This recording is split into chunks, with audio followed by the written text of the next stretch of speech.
Renewable energy की financing वाली ये कंपनी है और लिस्टिंग तो बड़ी कमाल की हुई थी। उसके बाद एक प्रॉफिट टेकिंग आई, शेयर काफ़ी तेज क्रैश भी हुआ और अब रिकवरी वाले फेज में है।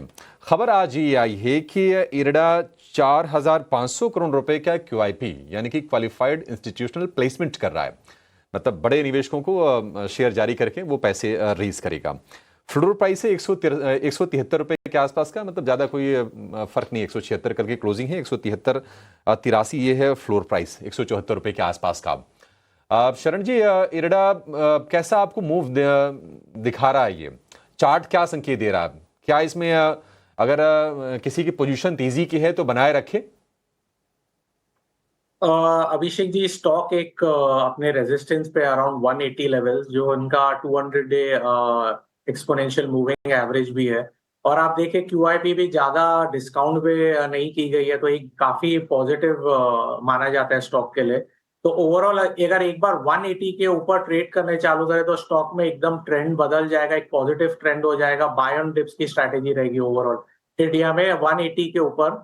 और टारगेट्स की बात करें तो आप सीधा 190 और 200 के लेवल्स काफी फास्ट देख सकते हो। जब जब स्टॉक नीचे से 200 डे मूविंग एवरेज को ब्रेक करता है, एक 5 to 10% की एक फास्ट अप मूव आती है आने वाले 5 से 6 सेशंस में। तो ओवरऑल पॉजिटिव है। QIP का प्राइस भी काफी पॉजिटिव लेवल पे है और स्टॉक एकदम रेजिस्टेंस पे कभी भी ब्रेकआउट कर सकता है। जिसने बने रहा है डेफिनेटली बने रहिए, मगर मार्केट का रिस्क है, काफी वॉलेटाइल है, तो डेफिनेटली सिस्टम में आप स्टॉप लॉस जरूर डालिए।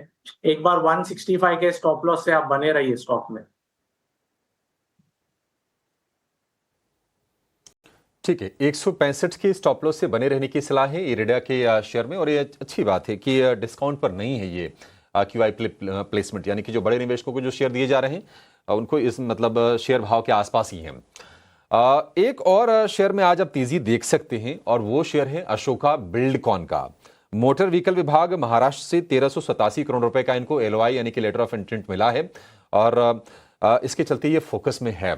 अगर हम शेयर की चाल की बात करें तो अच्छे रफ्तार से ये शेयर चला है। पिछले महीने भर में करीब 25% के आसपास के रिटर्न्स कमा के दिए हैं। तपन जी, अशोक बिल्डकॉन ये कंपनी आपको लगती कैसी है, जरा ये बताइए, क्योंकि नंबर्स तो जो मार्च तिमाही के आए थे बड़े शानदार नंबर्स रिपोर्ट किए थे और अब हम शेयर को देख रहे हैं कि अभी भी अपने रिकॉर्ड हाई से, मतलब 52 वीक हाई से, माफ कीजिएगा, करीब 100 रुपए की दूरी पर खड़ा है शेयर, एग्जैक्टली 100 रुपए की दूरी पर है। कंपनी कैसी लगती है आपको ये? मुझे ये कंपनी अच्छी लग रही है। अशोका बिल्डकॉन का अगर आप ऑपरेशनल एफिशिएंसी भी काफ़ी अच्छा है और इनको जिस तरह से ऑर्डर मिले और एग्जीक्यूशन बहुत ही अच्छा है, क्योंकि अगर आप देखो कोई भी इंफ्रा कंपनी में एग्जीक्यूशन बहुत ही इंपॉर्टेंट होता है, नहीं तो आपका जो कैपिटल साइकिल ना फंस जाती है। तो इनका ऑपरेशंस अच्छे है और नो जिस तरह से डिलीवरी उनकी हो रही है ऑन टाइम, तो वो उनके लिए बेटर है और आगे जाके भी मुझे स्कोप अच्छा लग रहा है। ये काफ़ी समय से मेरे लिए भी ये कंपनी हमेशा रेडार में रही है। इंफ्रास्ट्रक्चर में अगर आप बात करो तो अशोका बिल्डकॉन एक अच्छी कंपनी है। ओवरऑल अगर आपको यही डीप में मिलती है तो आप बाय कर सकते हो। और यहाँ से भी मुझे ऐसा लग रहा है कि कैपिटल एक्सपेंडिचर जो कैपेक्स साइकिल जो बढ़ी है गवर्नमेंट की, वो बढ़ने वाली है। यहाँ से इस बार हम लोग 11 लाख करोड़ से ज्यादा 12 लाख करोड़ की उम्मीद है कि वो कैपिटल एक्सपेंडिचर होगा गवर्नमेंट के एंड से, क्योंकि प्राइवेट कैपेक्स लेगार्ड है। तो जब कैपिटल एक्सपेंडिचर बढ़ता है गवर्नमेंट के एंड से, तो ये सब इंफ्रा कंपनी को डायरेक्टली इनडायरेक्टली बेनिफिट आता है। एक ऑर्डर यहीं तो दूसरा ऑर्डर। सो उस लेवल पे भी, उस थीम पे भी आई थिंक अशोका बिल्डकॉन एक अच्छी कंपनी होगी जो आप रेडार में रख सकते हो। केपेक्स और बिजनेस एक्सपेंशन का क्लियर इम्पैक्ट जो है इंफ्रा रिलेटेड काउंटर्स पर, मैन्युफैक्चरिंग हर तरह से प्रोजेक्ट्स वाले जो बिजनेसेस हैं उनको पड़ता है। और अशोका बिल्डकॉन का करीब 1.5 से 2% की मजबूती देखने को मिली थी। इसी लिस्ट में कई सारे इंफ्रा रिलेटेड प्लेयर्स हैं, मैन्युफैक्चरिंग रिलेटेड प्लेयर्स हैं, नागार्जुना कंस्ट्रक्शन कंपनी, L&T, ये सारे स्टॉक्स पर भी नज़र रखनी चाहिए।